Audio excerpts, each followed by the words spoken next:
आज मैं जो बोलने जा रहा हूँ शायद इस वीडियो के बाद जेनजी मुझे गालियां दे और ओल्डर जनरेशन मुझे हेट करे, क्योंकि इस वीडियो में मैं कुछ ज्यादा ही सच बोलने वाला हूँ। लेकिन अगर आप सच सुनने के लिए रेडी हो तो ये वीडियो आपकी सोच हिला देगी। आज हर जगह एक वॉर चल रही है, ऑफिस में, घर में, सोशल मीडिया में। एक तरफ बोलते हैं आज के बच्चे बिगड़ गए, दूसरी तरफ बोलते हैं अंकल लोग आउटडेटेड हैं, हमें समझते ही नहीं। और बीच में एक कंफ्यूजन है, सच क्या है? आज हम कंपेयर करेंगे all other generations versus Gen जी। मैं आपको प्रॉब्लम भी बताऊंगा और साथ में अपॉर्चुनिटीज भी बताऊंगा दोनों जनरेशंस की, और एंड में मिथ वर्सेस रियलिटी, जो दोनों साइड्स को मिरर दिखा देगा। फिर मैं आपसे दो क्वेश्चंस जरूर पूछूंगा, उसका आंसर आप जरूर दीजिएगा, लेकिन लास्ट में। नमस्कार दोस्तों, मैं हूं आदित्य और आप देख रहे हैं आदित्य अवेयरनेस। अगर अब भी आप सोच रहे हो कि सब्सक्राइब करूं या नहीं, तो कर लो भाई।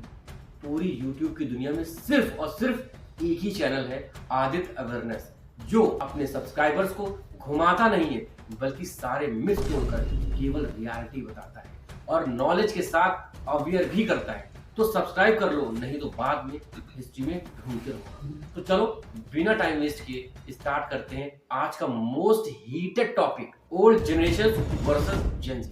तो फर्स्ट पॉइंट है जनरेशन का मतलब। फ्रेंड, जनरेशन का मतलब सिर्फ एज नहीं होता। जनरेशन का मतलब होता है किस टाइम में पैदा हुए, किस स्ट्रगल के साथ बड़े हुए और किस टेक्नोलॉजी ने उनकी सोच शेप की। बेबी बूमर्स ने देखा सर्वाइवल, जेन एक्स ने देखा स्टेबिलिटी, मिलेनियल्स ने देखा ट्रांजिशन, और जेन जी ने देखा explosion of information, explosion of options, explosion of pressure. और यहीं से स्टार्ट होती मिसअंडरस्टैंडिंग। अब मैं आपको बताता हूं second point, all other generations, उनका माइंडसेट और उनका स्ट्रेंथ। पुरानी जनरेशंस का माइंडसेट सिंपल था, पहले डिग्री लो, फिर जॉब लो, फिर शादी करो, फिर सेटल हो जाओ। उन्होंने कंफर्ट नहीं, सिक्योरिटी चीज की। उन्होंने पैशन नहीं, परमानेंस देखी। उनका चाइल्डहुड बिना स्मार्टफोन के था, इसलिए उनका फोकस ज्यादा स्ट्रॉन्ग था।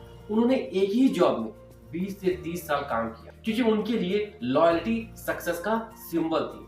प्रॉब्लम्स कम थे पर चॉइसेस भी कम थे। इस जनरेशन की सबसे बड़ी स्ट्रेंथ थी पेशेंस, और सबसे बड़ी वीकनेस थी चेंज एक्सेप्ट करने में डिले। अब मैं आपको बताता हूँ थर्ड पॉइंट, जेन जी का माइंडसेट एंड रियलिटी। जेन जी के हाथ में पैदा होते ही फोन आ गया, इसलिए लोग कहते हैं फोकस नहीं, लेकिन सच ये है जेन जी का फोकस वीक नहीं, ओवरलोडेड है। उनके सामने हजार ऑप्शंस हैं, हजार करियर्स है, हजार इन्फ्लुएंसर्स है, हजार कंपैरिजंस है। जेन जी का दिमाग फास्ट है, लेकिन उनका माइंड रेस्टलेस है। वो जॉब नहीं ढूंढते, वो मीनिंग ढूंढते।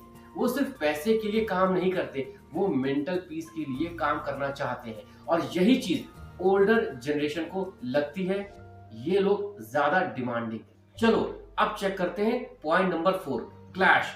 क्यों टकराव होता है ओल्डर जनरेशन और जेन जी के बीच? प्रॉब्लम जेन जी नहीं है, प्रॉब्लम ओल्डर जनरेशन भी नहीं है, प्रॉब्लम है comparison without context. Older generation कहती है हमने तो इतना सहा, तुम लोग तो वीक हो। जेन जी कहती है आप लोग इमोशनल प्रेशर समझते ही नहीं। पर सच ये है, हर जनरेशन अपनी प्रॉब्लम्स के साथ आई है। फ्रेंड, डिफरेंस सिर्फ इतना है, पहले प्रॉब्लम्स हिडन थी, आज प्रॉब्लम्स हाईलाइटेड है। मैं आपको एक एग्जांपल के थ्रू समझाता हूँ। पहले एजुकेशन के बारे में ज्यादा लोगों को पता ही नहीं था, तो ओल्ड जनरेशन बस अपनी स्टडी कंप्लीट करके कोई भी जॉब पकड़ लेते थे, वो पसंद हो या नहीं। बस उनको लगता था अब लाइफ इसी जॉब के साथ कट जाए, और वो उसी जॉब में स्ट्रेस के साथ जीते थे और लाइफ में कॉम्प्रोमाइज करते थे। जबकि जेन जी के सामने एजुकेशन के साथ कितने सारे ऑप्शन हैं, वो उसके अकॉर्डिंग अपनी लाइफ में थोड़ा एफर्ट लगाकर ज्यादा फेम और मनी चाहते। तो इसलिए जेन जी एजुकेशन ना देखकर फ्यूचर प्रिडिक्ट करने लगते हैं। यही टकराव का रीजन है। ओल्ड जनरेशन बोलते हैं कि उन्होंने लाइफ में बहुत स्ट्रगल किया है, करियर में जंप नहीं मारा है, और न्यू जनरेशन केवल शॉर्टकट दी। तो चलो अब मैं आपको बताता हूँ पॉइंट नंबर 5, प्रॉब्लम्स जेन जी के रियल स्ट्रगल।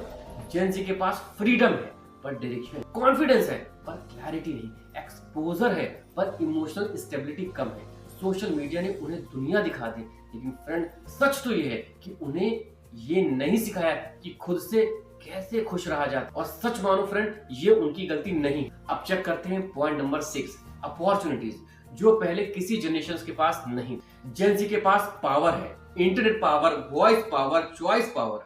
आज एक नॉर्मल बैकग्राउंड का बंदा भी ग्लोबल ऑडियंस तक पहुंच सकता है। आज टैलेंट डिग्री से ज्यादा इंपॉर्टेंट हो गया। आज स्किल रिज्यूमे से ज्यादा बोलता है। जेन ज़ी अगर सही डायरेक्शन में फोकस करे तो ये जनरेशन फ्रेंड सच मानो हिस्ट्री क्रिएट कर सकती है। अब मैं आपको बताता हूं मिथ वर्सेस रियलिटी। मिथ 1 है जेन ज़ी लेजी है, पर रियलिटी क्या है? जेन ज़ी टायर्ड है कंफ्यूजन से।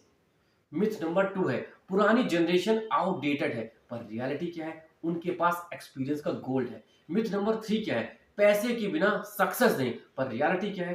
पीस के बिना सक्सेस यूजलेस है। मिथ नंबर 4 क्या है? एक ही जनरेशन सही होती है। रियलिटी हर जनरेशन इनकम्प्लीट होती है जब तक वो दूसरी जनरेशन से सीखता नहीं। फ्रेंड, अगर ओल्डर जनरेशन गाइडेंस दे और कंट्रोल कम करे तो जेन ज़ी ब्लॉसम करेगी। अगर जेन ज़ी ईगो कम करे और पेशेंस सीखे तो वो अनस्टॉपेबल हो जाएगी। वॉर बंद करो, अंडरस्टैंडिंग शुरू करो, क्योंकि फ्यूचर एक जनरेशन का नहीं होता, फ्यूचर कोलैबोरेशन का होता है।